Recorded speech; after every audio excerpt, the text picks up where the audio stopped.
Hey guys, Saf here with another Raid Shadow Legends video, and in today's video we're going to be looking at this new Gallant Deck of Fates event that has popped in today. It is going to be going on for 4 days and 22 hours, and it basically replaces our usual Champion Chase tournament. Now, if I'm remembering correctly, I'm pretty sure we have never had a Deck of Fates that was a combination of summoning champions and also upgrading champions, or champion training. So we basically have an event here which is, in most scenarios, doubly efficient, because normally champion training is very good in a normal hero's path. Normally champion training events also are pretty valuable to get because you get those legendary books. And normally when we're doing summoning, they're always normally the more profitable way of getting your event points. So what we're going to be doing in this video is taking a look at this event, having a look at the math in terms of how many shards, how much energy will you need to commit to be able to complete this Deck of Fates event. Now, for anyone who has not done a Deck of Fates, they don't come around that often. We've only had a few. I think we've had maybe 2 in the past. The way this event system works is similar to Hero's Path. There are 2 ways in which you acquire these anniversary cards, or whatever we want to call them, tokens, card flip cost, you name it, whatever we want to call it. There is 2 ways you can get them. Now, if you earn 1,000 of these tokens, you can flip a card. And there are 3 types of rarities on each card. There's a rare, there's an epic, and there is a uncommon level of cards. So uncommon, rare, and epic level. Now, if you flip 3 of the same rarity back to back, then you will get bonus rewards. You'll get one of these chests, and the rewards are based on the quality of those cards. Now, if we have a look in here, you can see all of the information. We've got 17 common cards, uncommon cards, I called them. They're the same thing. 13 rare cards and 10 epic cards. Now, every Deck of Fates, you don't know what you're going to get when you flip the card. So essentially, it's a bit of an RNG gambling fest, I guess. But if you get all 40,000 of those cards, then you're guaranteed to get all of these rewards that you're seeing on screen here. So let's have a look just quickly in terms of what is available. So we've got 2 legendary books. Now, normally there is only one on a champion training, but this is replacing a champion chase. So if you think normally it's about 5,500 to get yourself 2 legendary books in a champion chase, we'll have to have a look in terms of how many shards roughly does that equate to, even if we don't pull a legendary in terms of a ×2 sacred, because that's what we've got this weekend, to try and work out whether or not we're actually getting just a straight replacement or whether this is worse than that champion chase. But we also have a tier 2 immortal soulstone here, some tier 1 immortal soulstones, some subpar epic chaos ore and rare legendary 5-star chaos ore, not so great. 2 epic books, pretty good. We've got some soul coins, so there's guaranteed like there's basically 3 tier 1 coins, 600 energy, 275 gems, and then some multi-battles. So the rewards, in my opinion, are pretty good just out of the box. You know, these are what we want to see. They are valuable, high quality, legendary books, epic books, coins, energy, gems, things that you will use every day of playing Raid. Now, if you flip those quality of cards like I mentioned, then you can get access to some of the more luxury rewards, let's say. Now, there is no guarantee you're going to get this. And even if you get super lucky and you flip 3 epics back to back, you can only do it 3 times. And this chance to get one of these is pretty random. There doesn't seem to be any pattern. So you can go from 1 million silver to Eternal Soulstone. It does always bug me when I see this. Why is there 1 million silver here? There's no silver in the rare chest. So just take the million silver out. Like 1 million silver is nowhere near the quality of a Sacred Shard, an Eternal Soul Cone, 500 gems, 1 legendary oak. 1 million silver? It's a bit of a joke. Let's take that 1 million silver out and maybe put in a Void Shard in there, right? I wouldn't mind a Void Shard or 2 Void Shards. Get rid of the silver. Come on, Plarium. Think sensibly. This is not a good trade. But anyway, if you pull the uncommon, which is more likely to happen, you can get yourself an extra ancient shard, and this is where the event starts becoming a little bit more efficient. If you get super unlucky and you don't get any of these flips, then the event is probably okay. If you start getting some of these flips, then the event becomes quite good, because if you can get yourself bonus 100 gems, if you get yourself another tier 2 immortal soulstone, if you get yourself another one of those eternal soulstones, if you think now there's a hero's path to get this soulstone requires you to burn 25,000 energy plus in dungeon divers, well, you could probably just burn a little bit of shards, like maybe 1 or 2 sacred shards, and get yourself potentially an Eternal Soulstone. Now, obviously, it's very difficult. I'm not saying you can do it. I'm not trying to advocate that this is a good model. I am actually quite frustrated because it's unfair to a lot of players, because some players can walk away with loads of rewards and other players cannot. However, I have to note that obviously if you do get lucky, then you can get yourself a very large pool of rewards for a lot less. So in terms of how many points we can get from different things, this has never been done. So these are all new math that we're going to be looking at. It's about 2,500 cards for a Sacred Shard. So a Sacred Shard is about 2.5 flips. Void Shard is 600, not enough for one. Ancient Shard is 50, and Mystery Shard is 5. And then for Champion Training, then we've got like a 350 to make a rank 6, 120 for a rank 5. This is about half of what we normally see on a Hero's Path in terms of like a coin conversion, right? When we've had training on Hero's Paths, these numbers are around about half, and I think the summons on the Hero's Path is about 4,500. But obviously the Hero's Path are normally 100,000 points, so the total points is a lot lower on this Deck of Fates. So that's how the event works. You're going to basically summon, you're going to train, and then you're going to flip the cards, and then you're going to go through it. Now, I would say you probably don't need to rush to start flipping cards. You could basically keep earning enough. You've got a long time to do this. It's going to last the entire weekend, so it's going to cover all of the summons. There's a special summoning on today for ×10 for Stultus and Supreme Kale.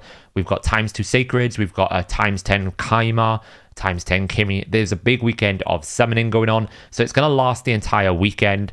So you've got time to do that. There is also the opportunity to do a bit of double dipping right now, because you could do champion training in campaign to get yourself dungeon diver points, and those dungeon diver points will give you coins for this Hero's Path that is going on, but it's not substantial, right? It's not a crazy amount. Let's go have a look now to see, is this event actually worth the resources, and how much is it going to cost you to complete the Deck of Fates? So let's start with the summons, because probably that's the most quickest accessible way to get cards. What I've done here is I've worked out the sort of cost for 10, 20, 30, and 40 cards in terms of the total. Obviously, it's quite makes sense. 1,000 cards, 10 cards, 10,000 points, so on.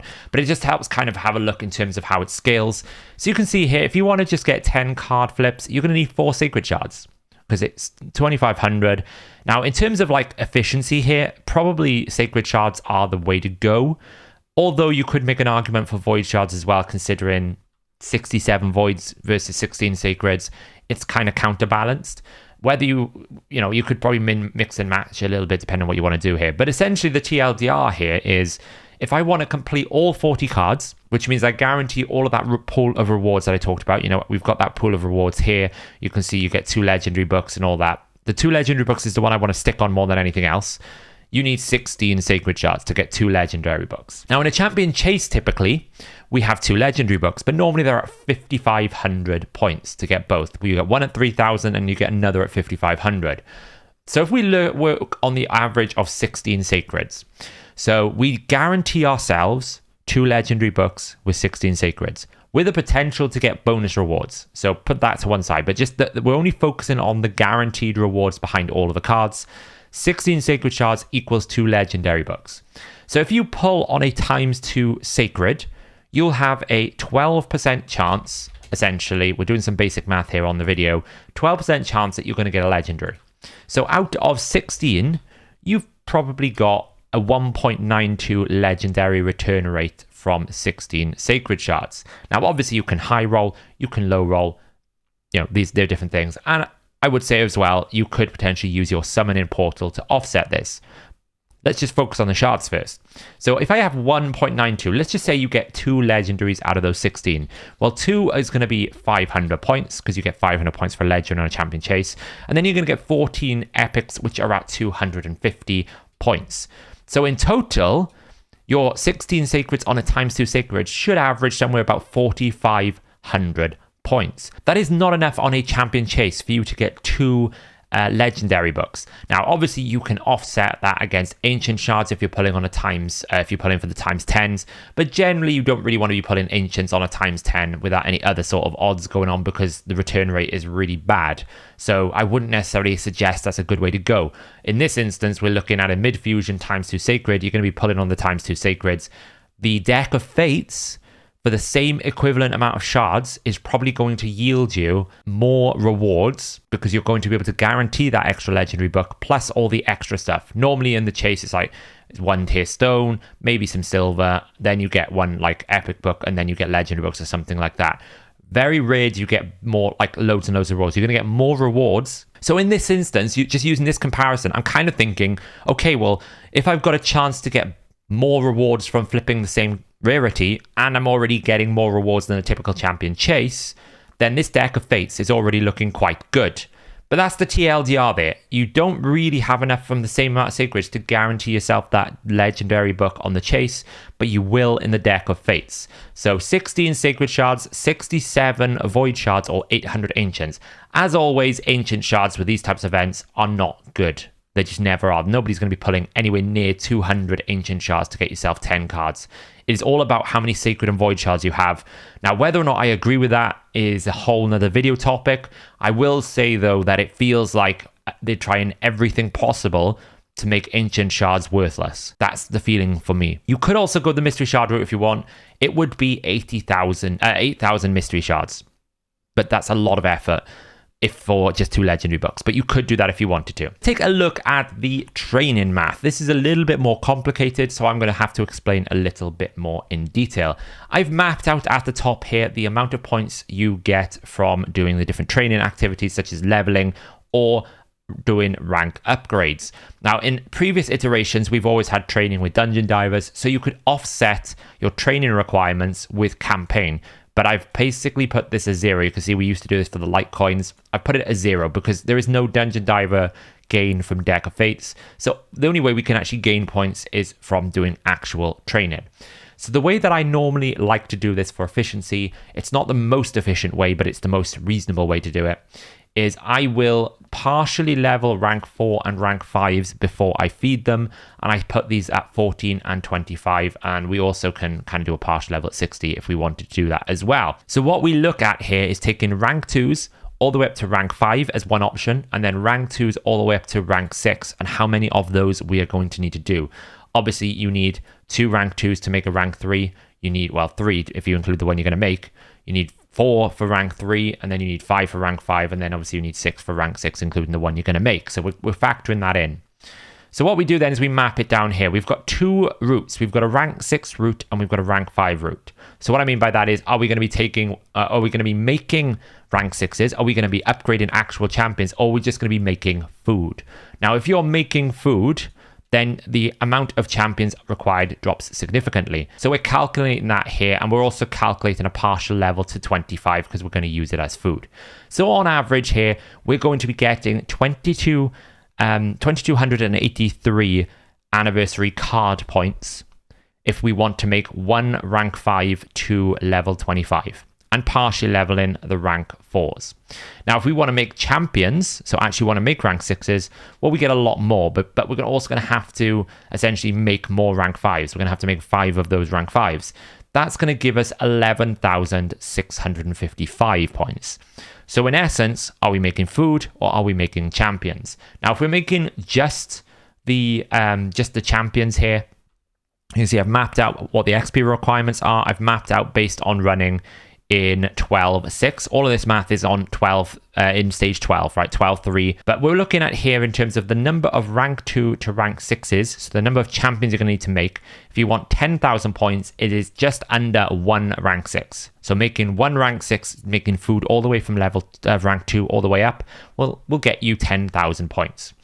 If you want to get all of them, we're looking at 3.4 rank 6s. So basically 3 level 60s with all the food, and then half of the food for another level 60. Now, if you want to do it via food, then you need to make 17 rank 5 champions to do it fully. So it is a bit of an investment, but I'm not as good as Airbad when it comes to champion training efficiency, but it doesn't feel like it's like insanely bigger. It does feel like summons are a little bit more accessible, but you might want to merge the two together, basically get a bit of summoning done that you want to do, and then offset it with some champion training. So let's analyze these numbers now in detail. We can see that we're going to need somewhere between 4.5 to 5.2 thousand energy to get ourselves 10,000 cards exclusively from training. But if we want to do it all from training, then it's going to be somewhere between 18,000 to 21,000 energy. So it's probably quite a lot to do it just from training alone. But what I've built here is a quick calculator where you'll be able to figure out how much training offset you want from the shard summons. Now, I'm sitting on quite a lot of shards right now, so I could say, do you know what, I'm going to commit 5 sacred shards and 10 void shards. Well, that's going to give me 18,500 points. Well, that offsets my energy requirements down quite a bit. Now I only need to have, to finish the event, around about 8,000 to 9,000 energy, give or take, depending on what I want to do, in order to complete the remainder of the path. And obviously, if you add another 5 sacred shards, it's going to make it much easier. So that's a tool that you can use. I will put this spreadsheet in the description of this video. It will be a Google Sheet, so you can take it and you can do whatever you want. You can make a copy, you can use it however you want. Now that we've analyzed the event and we should be going for it, I'm just gonna have a quick little look at in terms of the champions that we have available. So we're going to be doing some summoning events. We've got an early day summoning event today. I don't really know why, for a Stultus Dragonbane and a Supreme Kale. Now, I wouldn't be pulling any ancient shards for this Stultus Dragonbane. Times 10 on an ancient without any boosted odds is awful math. It is probably a waste of your time. Wait until tomorrow. We've already proven that ancient shards are terrible for Deck of Fates as well. So any shard you pull for Stultus is not going to be worth it. Supreme Kale, however, on a times 10, singular times 10, is probably quite good. He is a very, very unique champion. Now, I haven't really talked about the Fusion champion, which obviously does something with decreased resistance. We'll probably talk about it tonight on stream on this channel, 8 p.m. UK time. We generally stream every Monday and Tuesday and Thursday. There will be a special stream tomorrow because it is Diablo 4 early release. So I'll be playing that game as well on stream. But really, the main thing I wanted to point out here was the reason why Supreme Kale is so good is he places decreased resistance without requiring accuracy himself. It cannot be resisted. This is why it's so valuable, because you don't need the initial accuracy in order to place the debuff that gives you the lower accuracy requirements for all of your team. You also get increased accuracy, by the way, on all allies. Now, it's a Void Legendary. I don't expect any Fusion to be of the same quality or tier as a Void Legendary. However, the problem with the Fusion really is, well, it's good that it places decreased resistance, but in places where you need it, then that champion still needs to be at 600 accuracy or something crazy like that. So it doesn't really benefit you as much as you think.